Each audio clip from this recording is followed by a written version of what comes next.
दोस्तों, अगर इस वीडियो पर 100 कमेंट कर देंगे आप लोग तो आप में से जिसका भी कमेंट सबसे अच्छा होगा उसको कुछ पैसों का गिव अवे किया जाएगा।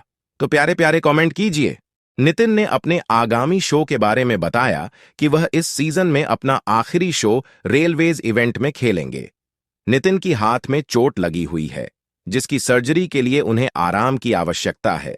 वह इस शो को इसलिए खेलेंगे ताकि 2-3 महीने का आराम मिल सके और वे अपनी सर्जरी करवा सकें।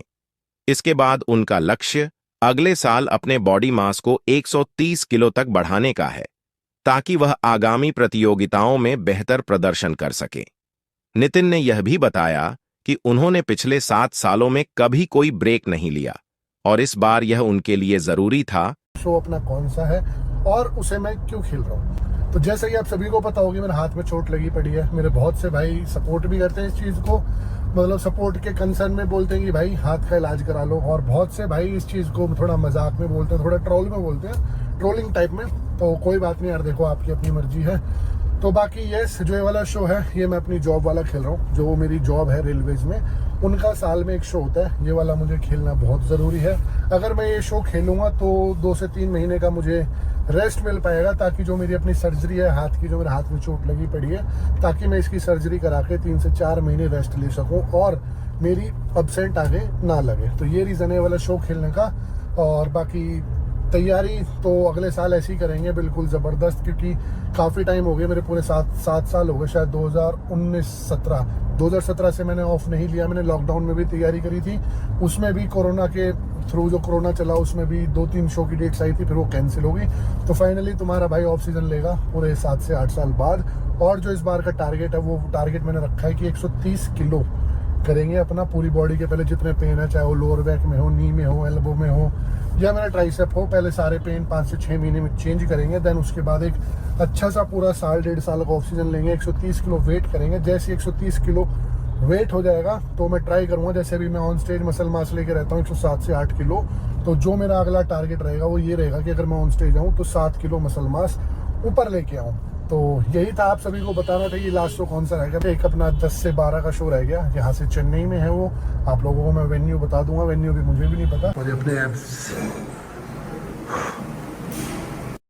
जुनेद कालीवाला ने हाल ही में इंक्रीमेंटल अपडेट दिए हैं कि उनका पीक वीक जल्द शुरू होने वाला है। हालांकि उन्होंने आगामी प्रतियोगिताओं के बारे में ज्यादा जानकारी नहीं दी है, लेकिन यह संकेत दिया कि वे दिसंबर में होने वाले चाइना प्रो और साउथ अमेरिकन प्रो में भाग लेने पर विचार कर सकते हैं। इसके साथ ही जुनेद ने अपनी क्लासिक डिवीजन में पोजिंग की तस्वीरें शेयर की हैं, जिससे यह अटकलें लगाई जा रही हैं कि वह अब मेंस फिजिक्स से क्लासिक फिजिक डिवीजन में स्विच कर सकते हैं। लेकिन इस विषय पर फिलहाल कोई आधिकारिक पुष्टि नहीं हुई है। कैमरा में नहीं बोल सकते। कैमरा में बोलूंगा तो फिर पता चल जाएगा ना। Silent will be broken but very soon we are very close to peak. Classic की कर रहा हूं, पैंट उतारने ही भूल गया। अभिषेक यादव ने अपनी तैयारी के बारे में जानकारी दी है कि वह थाईलैंड प्रो क्वालिफायर के लिए कार्ब लोडिंग की प्रक्रिया में है। उन्होंने बताया कि उनकी बॉडी कंडीशन इस वक्त बहुत मजबूत है और वह अपनी मसल मास को बढ़ाने के लिए काम कर रहे हैं। उनके कोच सिद्धांत जायसवाल ने उनकी बॉडी को देखकर टिप्पणी की कि अगर यही स्थिति रही तो वह शो में अच्छा प्रदर्शन करेंगे। अभिषेक यादव का लक्ष्य आगामी 2 दिनों में पूरी तरह से तैयार होकर अपनी ताकत और मसल मास के साथ प्रतियोगिता में उतरना है। तो ट्राई करूंगा कि इसी कंपटीशन में निकालने की कोशिश करूं, मुंबई तक का वेट ना करूं। तो साइड व्यू करो, फ्रंट मत दो, हल्का सा वो करके ना साइड ही रखो। और ये करो, रखो 2 फिंगर। हाँ, breathe out, hold tight, breathe out. ये दिखाओ ना पूरा, एक्सेल हार्ड। 1 2 3 4 5। बहुत टेंशन हो रहा था, तुमको बॉडी छोटी हो रही है, वो हो रही है। अभी बताओ, अभी फ्लैट है बहुत, तब भी तुमको बड़ी लग रही है। हाँ, फ्लैट में भी बड़ी लग रही है, मतलब as compare to off season किए, सब कट कर दिए, सब खत्म हो गया, सब बेकार हो गया।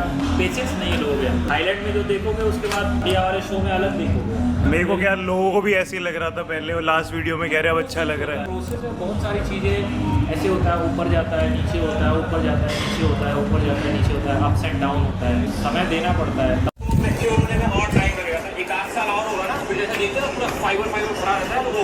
हिमांशु शर्मा ने बताया कि वह थाईलैंड प्रो क्वालिफायर के लिए तैयार हैं और उनका बॉडी वेट इस समय 78 किलो के आसपास है। उन्होंने आगामी 3 दिनों में अपनी कार्ब लोडिंग शुरू की है, जिसमें हर मील के साथ 250 ग्राम कार्ब्स और प्रोटीन मील्स के साथ सैलेड शामिल किया जाएगा।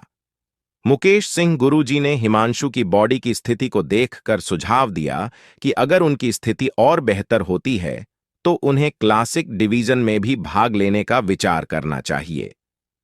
हिमांशु की तैयारी में अभी और सुधार की संभावना है और यह देखने योग्य होगा कि वह बॉडी बिल्डिंग और क्लासिक दोनों डिवीजन में भाग लेते हैं या नहीं। 2 दिन रहते हैं थाईलैंड प्रो क्वालिफायर के, और अभी डिवीजन से खेलना चाहिए या फिर बॉडी बिल्डिंग कैटेगरी से। अब हिमांशु शर्मा की तरफ से क्या अपडेट आ रही है उसको सुन लेते हैं। अभी हमारे 2 दिन रहते हैं थाईलैंड प्रो क्वालिफायर के, और अभी इससे पहले हम 4 दिन से 0 कार्ब पे थे, और आज से 3 दिन तक हम आगे कार्ब लोडिंग करेंगे। स्टार्टिंग के 2 दिन हम थोड़ा कार्ब हमारा हर मील में 250 ग्राम रहेगा, 4 मील्स है हमारी कार्ब्स की, और बाकी में हमारा प्रोटीन मील्स रहेंगी। साथ में हर मील के साथ में सैलेड रहेगा 100 से 200 ग्राम, ठीक है। तो ये है हमारी 2 दिन तक की लोडिंग। थर्ड डे जो जिस दिन कंपटीशन होगा 29 को, सॉरी बॉडी वेट होगा जिस दिन, उस दिन हम थोड़ा हैवी लोडिंग करेंगे। इसके पीछे का रीज़न ये है कि बॉडी वेट इस टाइम पे मेरा 78 केजीज अराउंड आ रहा है, सो कहीं 80 प्लस ना चला जाए बॉडी वेट से पहले देने से पहले। सो इस वजह से हम थोड़ा लोडिंग इसके अकॉर्डिंग कर रहे हैं, हम कार्ब लोडिंग जो कर रहे हैं। अमित आगरे ने कजाकिस्तान प्रो में अपनी हार के बारे में बात की। उन्होंने कहा कि वहां परिस्थितियां उनके पक्ष में नहीं थीं, जिसमें मौसम और आहार संबंधी चुनौतियां शामिल थीं। हालांकि उन्होंने इस अनुभव को सीखने का अवसर माना और कहा कि अगली बार वह इन समस्याओं को ध्यान में रखते हुए बेहतर तैयार होंगे। अमित ने यह भी साफ किया कि उनकी अगली प्रतियोगिता के बारे में उन्होंने कोई निर्णय नहीं लिया है और वह इस समय अपनी ट्रेनिंग पर पूरी तरह से ध्यान केंद्रित कर रहे हैं। बहुत लोगों को क्वेरी दी कजाकिस्तान में क्या हुआ। हाँ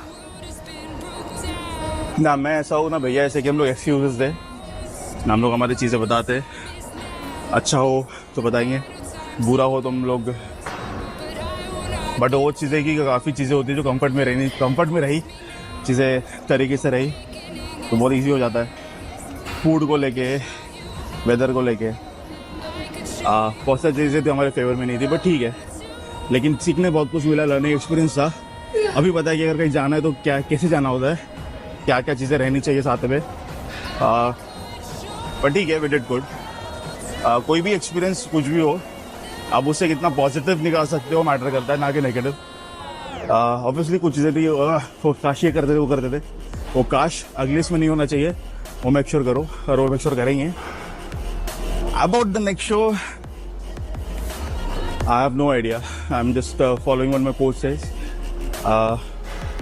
He'll gonna give the update. Most probably शायद लोग ऑफ लेंगे और I don't know. I have no idea. I'm just doing what you're asking me to do. वो जो बोल रहे हैं मैं कर रहूँगा.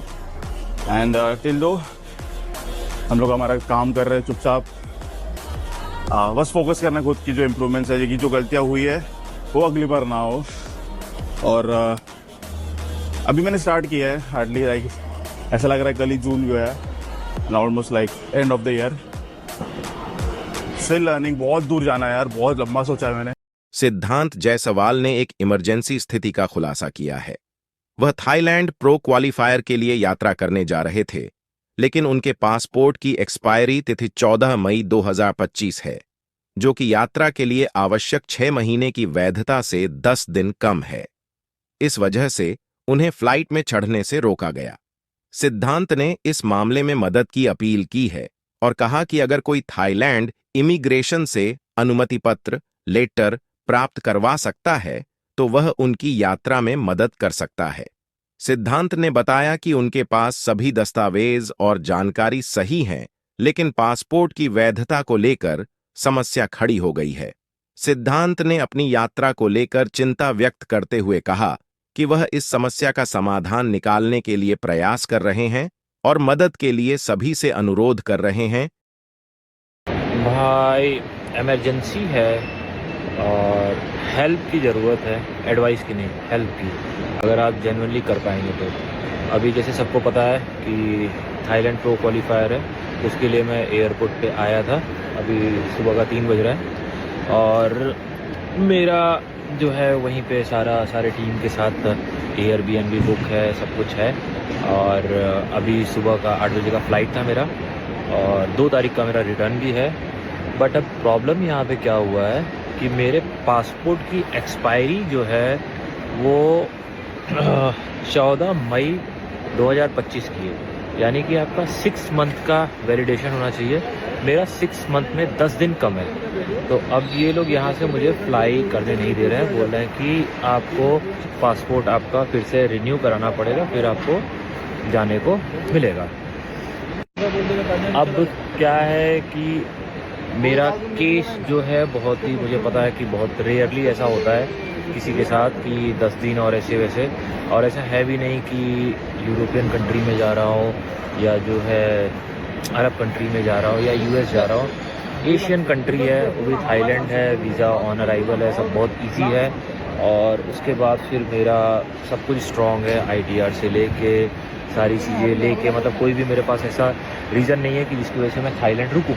और मेरे साथ साथ जो है और 8 लोग हैं, और उन लोग का भी सेम रिटर्न है, सब कुछ है। तो अब ये है कि इस सिचुएशन में कोई कुछ हेल्प कर सकता है तो मुझे पता है। इन लोगों ने एक सोल्यूशन दिया है कि अगर थाईलैंड के इमिग्रेशन से आप परमिशन लेके दे दोगे कि कोई दिक्कत नहीं है, तो फिर ये लोग आगे का प्रोसीजर कर सकते हैं, अदरवाइज़ कुछ नहीं होगा। तो अगर आप इसमें कुछ कर सकते हो तो प्लीज़ बताना। मेन वो लोग वही बोल रहे हैं कि जब आप जो है ना, मतलब थाईलैंड इमिग्रेशन से अगर आप वो लेटर मंगवा लोगे तो आपका काम हो जाएगा, आपको यहाँ से भेज देंगे।